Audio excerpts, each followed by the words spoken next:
A white picket fence surrounds your house, 2 cars in the garage, one for you and one for your spouse. The kids' school's only a block away. Your wife walks them there and back every day. And then she makes the house spotless clean while you're at work making the green. And when you get home, dinner's piping hot. And as a family, you thank God for all you got. Do people really live this way? If so, I wish it could be me someday.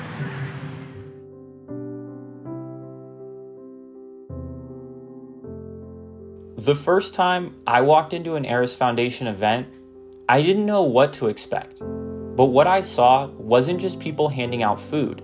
It was a kind of community I hadn't seen before. In Phoenix, thousands of people live outside, on sidewalks, in parks, under bridges. Most pass by without making eye contact. This story doesn't start with policies. It starts with people and the fight to treat them like they matter.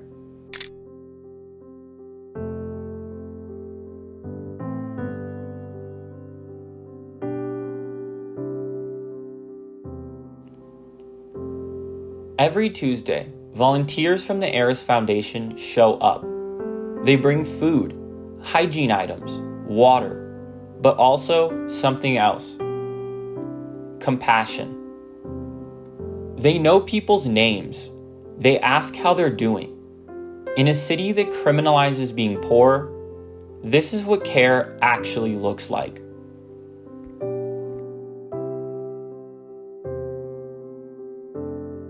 We started the Aris Foundation in 2016. Started with 30, went to 50, moved to a park, ended up with 200 there, and now we're at Mountain Park Health Center, and we're here every Tuesday, no matter what. It has been nine years in June, and we have not missed a Tuesday. Night is magical. I don't have a better way of describing it. It's coming together of so many different people, of so many different walks of life. We are not religious in any way, shape, or form, but we invite the churches to come out. Tonight we had the Greek Orthodox Church, we had First Baptist came out, the Islamic Community Center came out, we've had the Jewish Temple, they came out and did.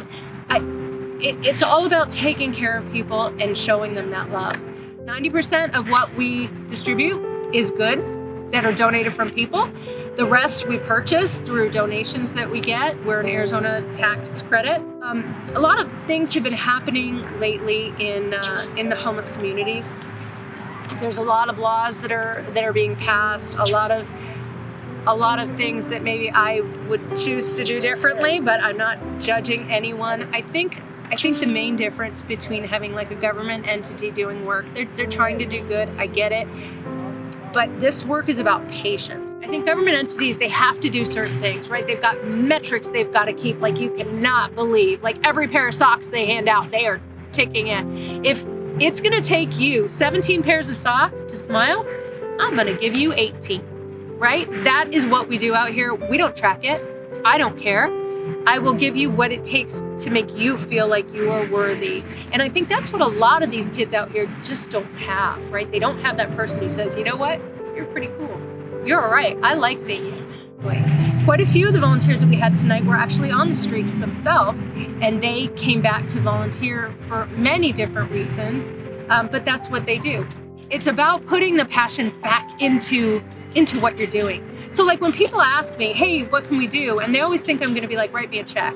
And I never say that. I always say, clean out your closet. It's the easiest way to help out. I think what we forget as a society is, I tell people who are new coming out here to take care of the homeless, look out in that crowd, you see 200 homeless people. Something happened. Abuse, neglect, mental illness, whatever it is, it's not for us to judge, it's for us to heal. It's for us to figure it out and help heal it. Until it heals, they can't not be homeless. One guest told me this is the only place where they feel like a human being. That stuck with me. According to Fazel, 2014, in a study published in the Lancet, people experiencing homelessness in high-income countries have significantly poorer health than the general population, with elevated rates of mental illness, infectious diseases, and premature death.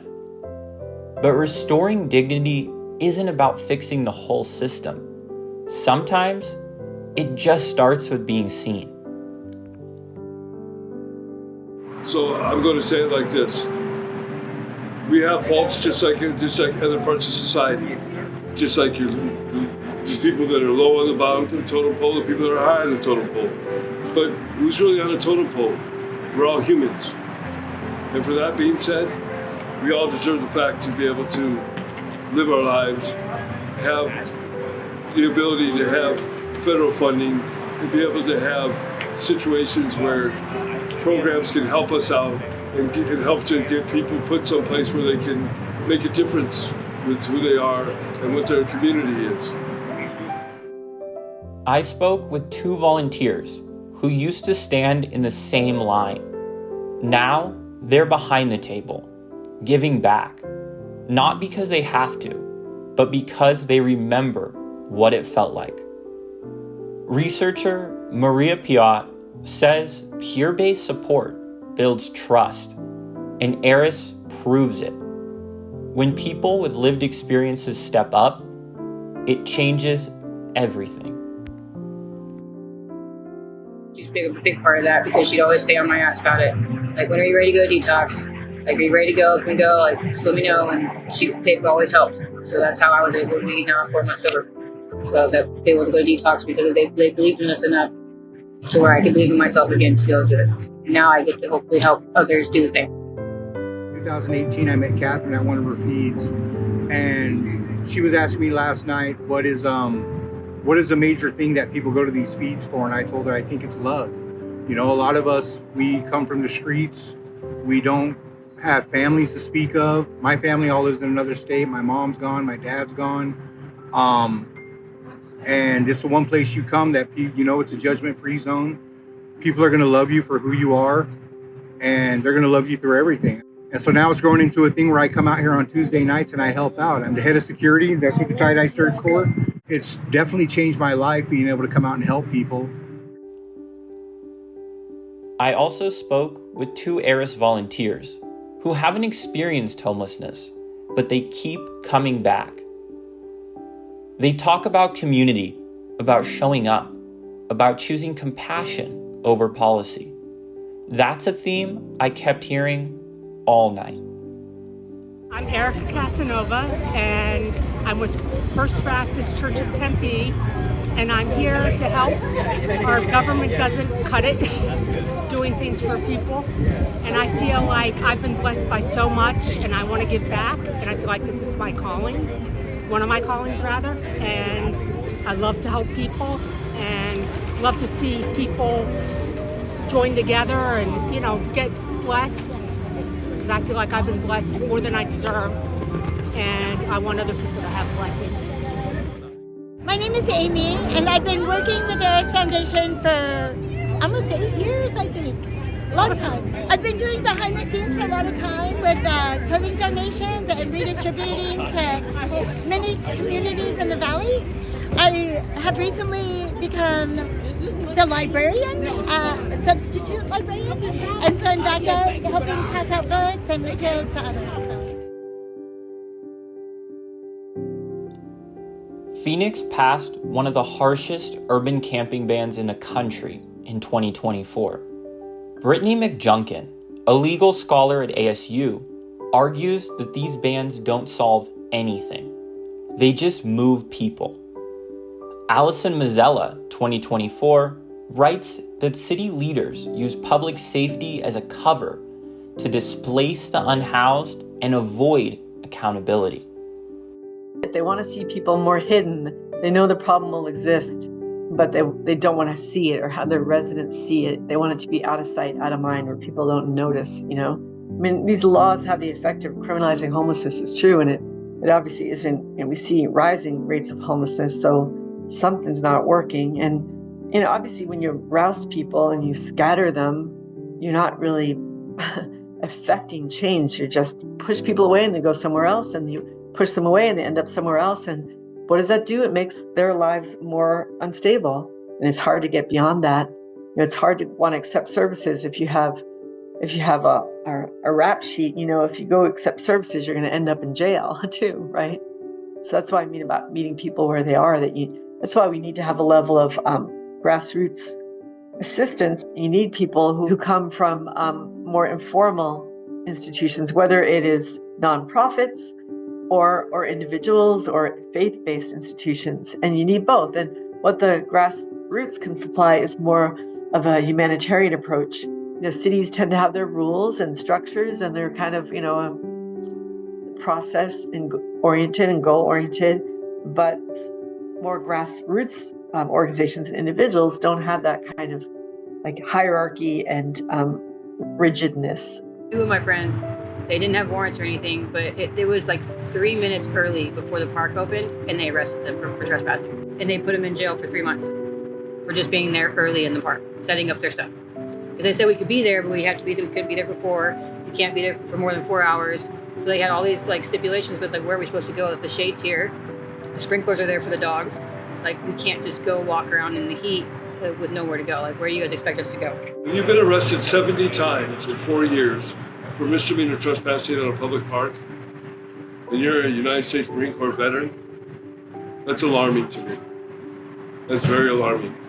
That means they can take anybody they want, they can do anything they want with them, and they can absolutely ruin your life over you just being in a public park. That's asinine. You can't do that. Why do homeless people get high when they don't have enough money to get by? Let me try to explain. They get high to help ease their pain. It also helps the shame that they feel, which to them is all too real. You may think of them as a lazy slob, but being homeless is a full-time job. Some collect bottles and cans all night and day, then turn them in for the daily pay. As if fly signs asking you, can you spare some change? Anything would do.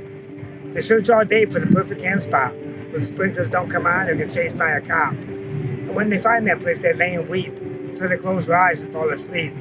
So they get high to take them to another place, one they're not looked at in disgrace. This isn't just a story about homelessness. It's a story about how we respond. Phoenix has made it harder to survive, but Aris shows up anyway, week after week. From law to public health, the research is clear. Criminalizing the poor doesn't work. But treating people like people, that does. We talk about policy, but we ignore the people it affects. Maybe it's time we change that.